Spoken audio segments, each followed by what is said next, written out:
So today's episode is going to be so different because we're just jumping and diving in, because myself and my co-host, Miss Whitney, we got into such an emotional conversation about something that we want to share with you.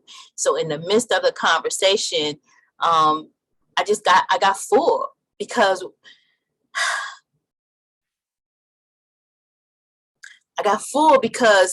we're talking about stability through wealth and about generational, about how it's past, how I as a parent felt guilty because I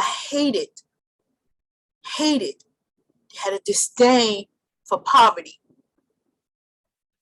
and for oppression.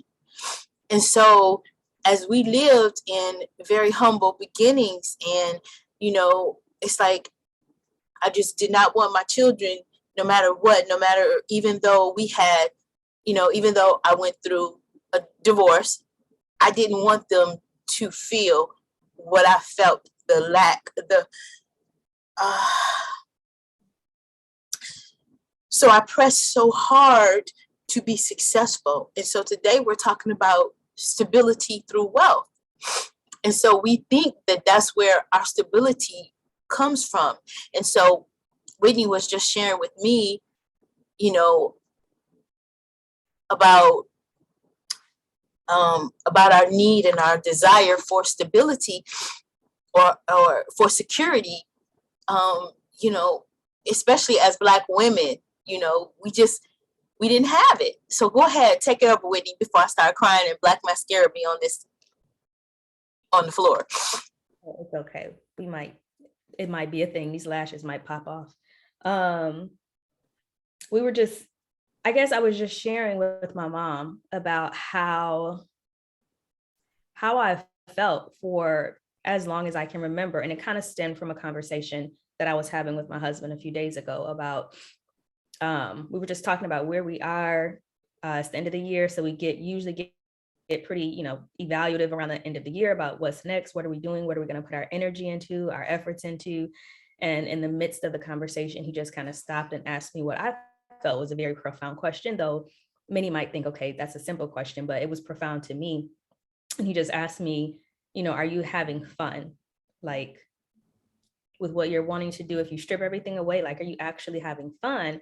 And it sent me into this thought spiral because I was trying to figure out how to answer the question and I couldn't.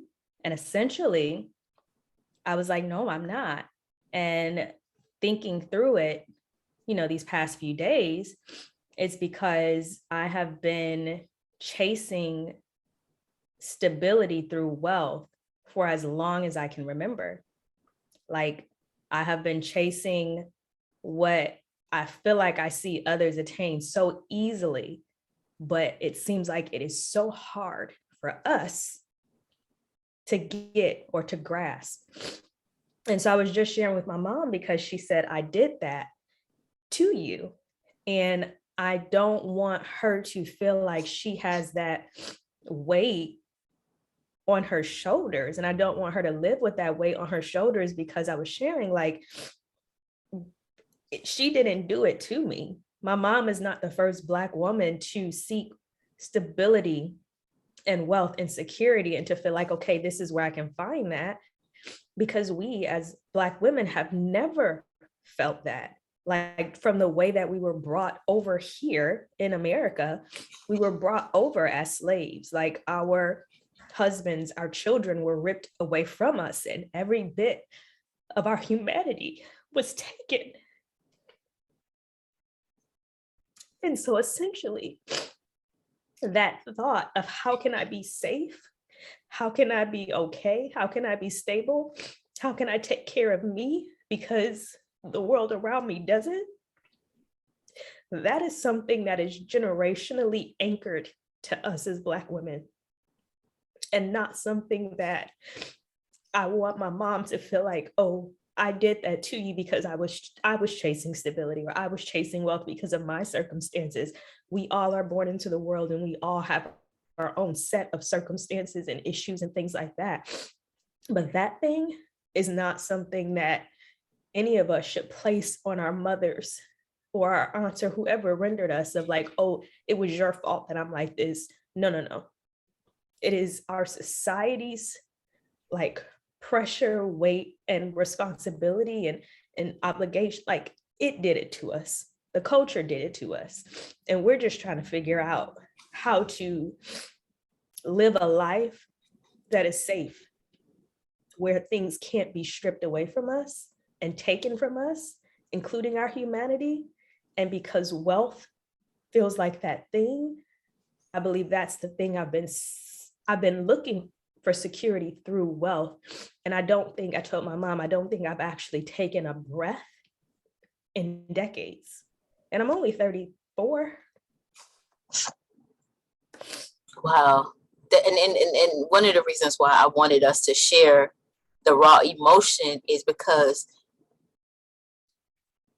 when she just said that she has not taken a breath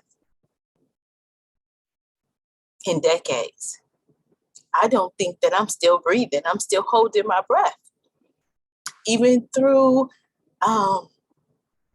you have roller coasters of success. Like I've been through different industries and I've been, trying to find my way. And, in the midst of living our lives, you bump into people and, sometimes they're untrustworthy and you get crashed all the way back down and you have to start all over again.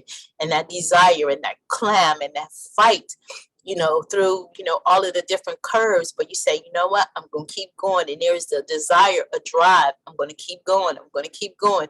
I'm going to, I hid so much away from my children. I thought I was protecting them in that because I wanted to carry it all, because I was like, okay, if I'm divorced, so it's just me. So I have to be this pillar because when I did get divorced, I put my head down and said, you know what, these children didn't ask to be here. They're my gifts from God. So I'm going to carry the weight of whatever. And I'm going to, whatever come, I'm going to hit it, no matter what. And the craziest thing is that even in that total fight of it all, I said, well, I'm going to take that bruise. I'm going to take that punch. I'm going to take that hit. I'm going to take that. And so, one of my doctors told me a while ago, it's like, if you don't learn how to feel, it could be very detrimental to you, because I had blocked out the ability to feel.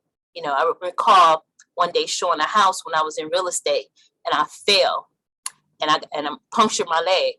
And to speed up the story, I kept showing houses. I got up, dust myself off, kept showing houses. That's how determined I was. But by the time I got back to my real estate office, my leg was so swollen. My client was like, stop right now. You're dragging your leg. I'm not signing any paperwork until you go to the hospital. And when I did go to the hospital, they told me the poison was going up my leg so fast that it would have killed me had I not come to the hospital. But this is that drive and that determination, that grit that you're talking about, that because you don't feel safe in your mind, you feel like you have to do it all. You have to cover it all. You have to carry it all. And the things that you feel like you're protecting your children from, when they become adults, they're faced with it, but they may not be as prepared because you shielded them away from so much, And so,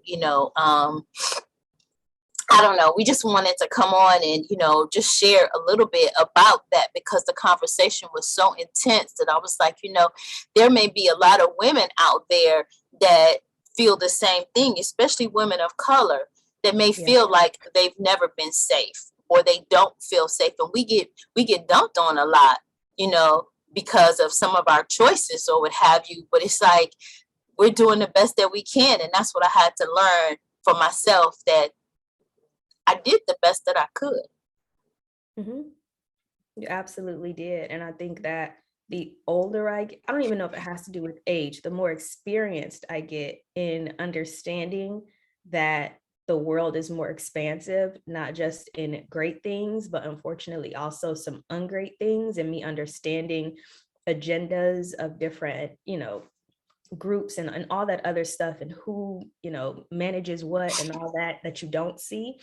I think I just have so much more just like grace in my heart, like that we are all human beings and we are all trying to do the best that we can with what we have. And for the most part, people don't intentionally, like parents don't intentionally wake up like, oh, I'm gonna mess up my child's life today. That's not that's not it. Like, we are doing our best, and there are just some things that are, bigger than us, unfortunately, that like have, I don't know, cultivated how we experience the world. And so I'm just really grateful that one, I'm a spiritual person, so I'm really grateful that I do have, God to just kind of guide me in my faith. But I'm also grateful that I'm able to have conversations like these with my mom. And I think that having these type of conversations with other women and being open and vulnerable, a lot of times we feel like we have to like carry it all by ourselves, or we're the only one going through it, or there's a bit of shame there. Like, why am I experiencing this? Why is this always happening to me? Why am I thinking this? When really our sister is dealing with the same thing, because we as a people are feeling this. And so together, when we have these types of conversations, I think that it also empowers us to be able to be like, okay, we are here, but we can go there together. You don't have to do it alone, and you don't have to experience the weight of trying to be stable alone. And there are other places we can find stability and comfort besides money. And it's okay to have fun. And you can take a breath, you can breathe. Like, I think just those reminders are so important. And those happen through conversation and vulnerability. I think I like breathe again. I think breathe again is great because I mean, you're right. It is something that we have to learn how to do. And I think we also have to learn how to not hold everything in and actually talk to one another, not at one another, not listening, not listening to be understood, but listening to understand. I think those are the things that, and passing the stories on generationally and sharing things. I often talk about in my menopausal program about not understanding about menopause, but sometimes as adults, we get shamed because you don't know something. Like we're less than because you don't know something, but it's just that you haven't been taught or exposed to it. And once you have been, then there's a different,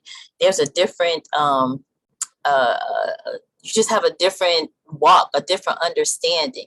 And I think it's just time for us to be more compassionate with one another, more loving with one another, and more loving and compassionate with ourselves.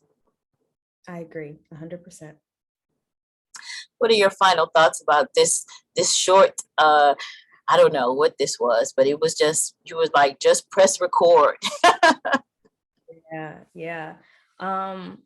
I think final thoughts would just be compassion. Have compassion for the people that are in your life. A lot of times the people that are closest to us get the brunt of when we're going through obstacles or challenges or facing difficult things, and we blame them when really they're the people that have been around in spite of the obstacles, the challenges, the barriers, and all those other things that we face, because there's genuine unconditional love there. And so just have compassion and be graceful with the people that stuck around. Oh, wait, that is so good. So I just want to remind you all, don't forget to like, share, and subscribe, but also make sure that you stay fearless. Bye for now.